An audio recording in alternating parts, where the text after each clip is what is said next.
Seanca e parë në themel ndaj ish-presidentit Ilir Meta dhe Monika Kuremade nuk arriti të zhvillohej plotësisht, pasi gjykata e posaçme vendosi të shtyjë për datën 11 maj ora 12. Vendimi erdhi për shkak të mungesës në sallë të Fatime Kuremadit, nënës së Monika Kuremadit, si dhe për faktin që avokatët e saj nuk dispononin prokurorën e nevojshme për ta përfaqësuar ligjërisht. Në nisje të seancës, Meta u shfaq brenda kafazit të qelçt, ndërsa gjykata miratoi kërkesën e tij që procesi të zhvillohej me dyert të hapura për publikun. Gjatë fjalës së tij, presidenti deklaroi se akuzat ndaj tij janë të sajuara dhe se procesi ka prapavi politike. Në të njëjtën linjë qëndrimi u shpreh edhe Monika Kuremadi dhe avokati i Metës, Kujtim Çakrani, të cilët pas përfundimit të seancës theksuan se bëhet fjalë për një procedim të montuar dhe të pabazuar në prova reale. Prokuroria përdor një mesazh që un kam thënë dua të marr një shtëpi, kam shkuar e kam parë shtëpinë, në qershor, korrik dhe në shtator e kam anulluar. Dhe prokuroria thotë që ky është një korrupsion. Fakti është un kam bler një shtëpi të cilën e kam ke Kodradjellit. Pra është si puna saj që ti shkon në një dyqan, provon një fustan, provon disa fustane, nuk i merr gjitha, merr vetëm njërin. Edhe shtëpia ka qenë një shtëpi e cila shkua, por ajo thotë pretendon që kjo shtëpi është marrë si premtim për ligjin e minierave që ka të bëjë ligjin 134 i 2014-s, për të cilën ky ligj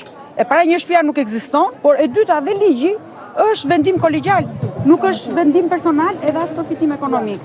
Fakti që kjo gjykat Klodi nuk merr vendim ta japi ta shfaqi gjyqin online, vërteton dhe një herë që kjo ka frikë nga provat. Kjo ka frikë nga e vërteta dhe prandaj ata nuk kanë guximin që ta transmetojnë, që të shikojnë shqiptarët montimin që i ka bërë prokuroria çështjes së zotit Meta. Ilir Meta po hetohet nga SPAK për disa çështje, përfshirë dyshimet për korrupsion në çështjen Çezdia, ku sipas prokurorisë ai ka ndikuar për të favorizuar një kompani në procesin e mbledhjes së borxheve. Një tjetër pikë e timit lidhet me lobimin e Shteteve të Bashkuara gjatë viteve 2015-2017, ku autoritetet kanë ngritur dyshime mbi burimet financiare të përdorura. Seanca e radhës pritet të sqarojë më tej pozicionet e palëve në këtë proces, i cili po ndiqet me interes të lartë publik dhe politik.